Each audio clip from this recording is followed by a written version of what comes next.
Okay, ladies and germs, big news out of Universal Studios in Florida, better known as the Universal Studios Orlando Resort, better known to masochists like me as the Universal Studios Escape. Dragon Challenge finally biting the bullet. We predicted this about 6, 7 months ago, back when they were announcing all their Q1 2017 stuff. Universal doesn't seem to be on track to be stopping with anything that they're doing anytime soon. We had Volcano Bay that just opened. We had Skull Island, Reign of Kong, which is one of my personal favorite attractions from last year. That just opened in 2016. We had nothing in nothing major in 2015 at least, and then Diagon Alley in 2014, and so they're doing a lot. They're pretty much the little engine that could at this point, because they have these licenses, and damn, are they going to use them?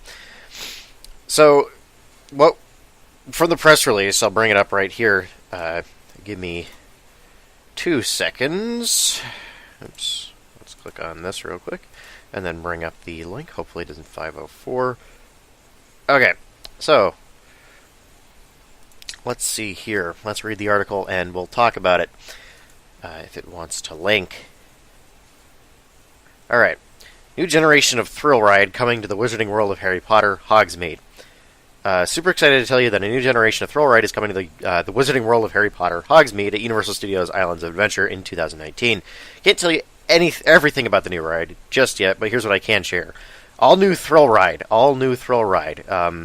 That's worth noting. Highly themed coaster experience.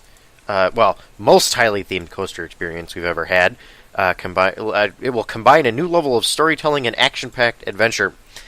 And it'll be an exciting adventure within the Wizarding World. So, let's look at a park map real quick. Well, I'll just bring up Google Earth because it'll be easier. Because all of the information that we already need is on there. With the park map, there's not really much we can tell because it's just an illustration. So, what we're thinking, over in Europa Park in Germany, there is, it's like Mini Kingdom. It's a new children's land for 2015. And essentially what it is, Dr. Phillips, yeah, there it is. Essentially what it is, it's a big indoor area with a dark ride that serves as a roller coaster that spins. It's like Arthur the Ride, I believe it's called, so you can pull that up on YouTube. So what I'm thinking is we're looking at Google Earth right now, and where Dragon Challenge is situated, I feel like they'll probably keep the water features that are in there because those are actually pretty fitting. There's that fucking speedway. What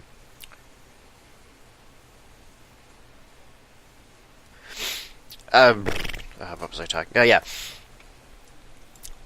So they'll probably keep the water features in there. What I'm thinking, now I don't know if this will be confirmed.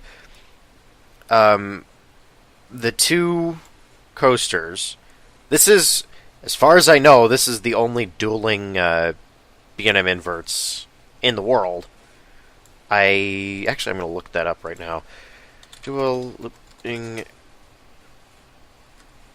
B&M inverts. Let's find out. RCDB. Shy Guys World, Planet Coaster, Inverted Roller Coaster. Okay, let's see here.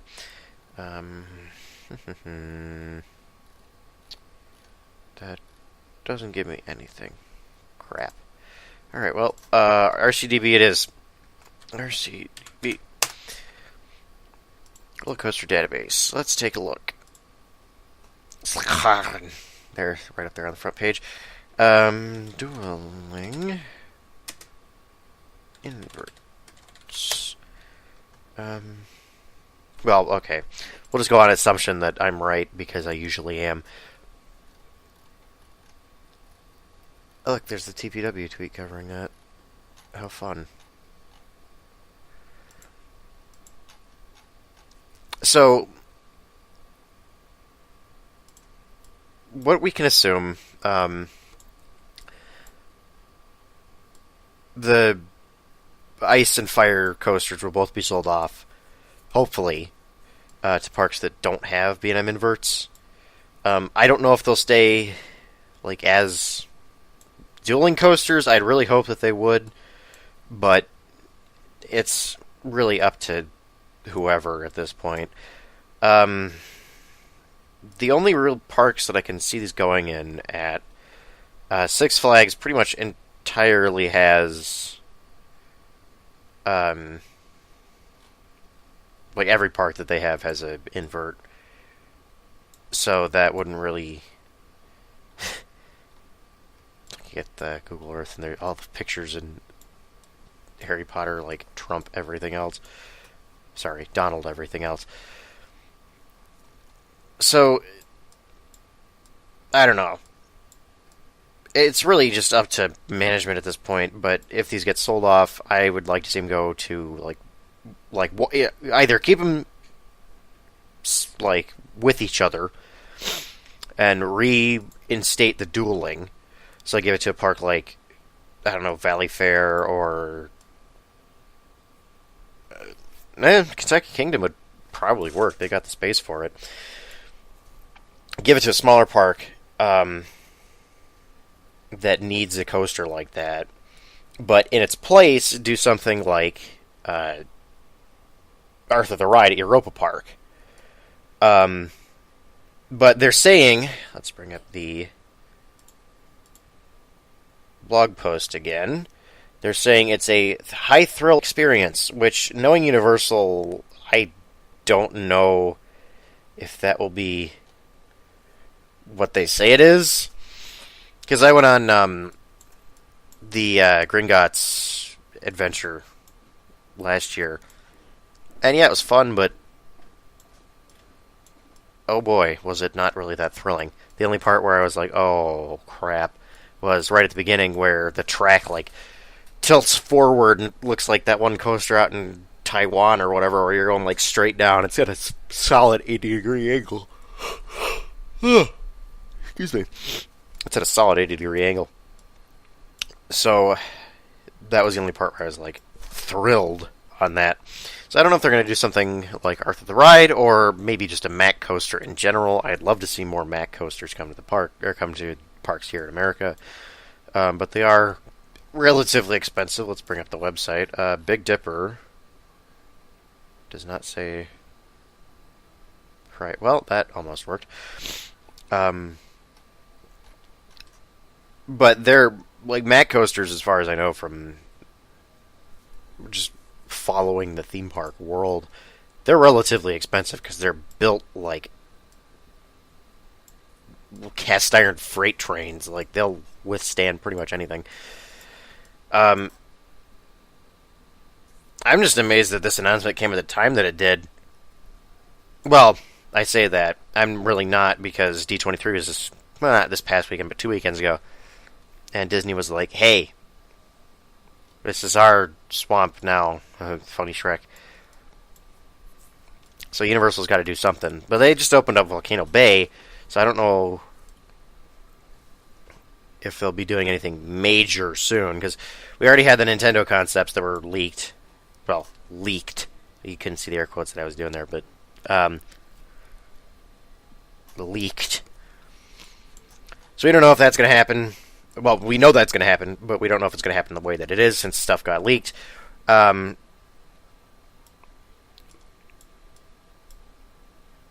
just comes down to whether or not they'll choose a developer like Mack, or they'll choose a developer like B&M again, or they'll choose a developer like Intamin. I wouldn't mind Mack or Intamin. As much as I love B&M coasters, they just are oversaturated and need to kind of take a break. Because SeaWorld just got Mako last year, and that's quite literally just down the street.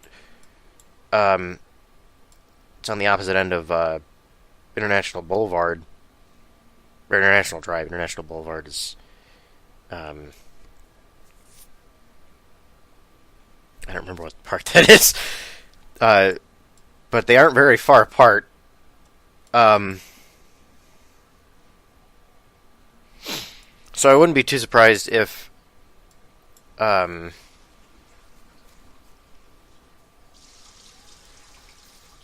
something if smaller editions go in. I already talked about um, Universal doing an expansion, at least the studio's part doing an expansion back in the unused sound stages that are only really used during Halloween Horror Nights. I already talked about him doing expansion for Revenge of the like expansion replacing Revenge of the Mummy and putting something in there. But honestly, with what they're doing, I wouldn't want a coaster completely surrounded by screens because they already tried that and it was okay. Um, so yeah, I really have no clue what they're going to do at this point. I'm hoping for a Mac or an Intamin. Mac being preferable, Intamin being okay. Um, I'm probably going to laugh my ass off if it ends up just being that Universal bought Kanonen and they just fill in the rest of the space with like cast backstage stuff. So, I'm Ziggy. This has been the Arms Factory. I'm clocking out. Uh, we'll get back to you when this develops further. So, stay tuned. I'll be back.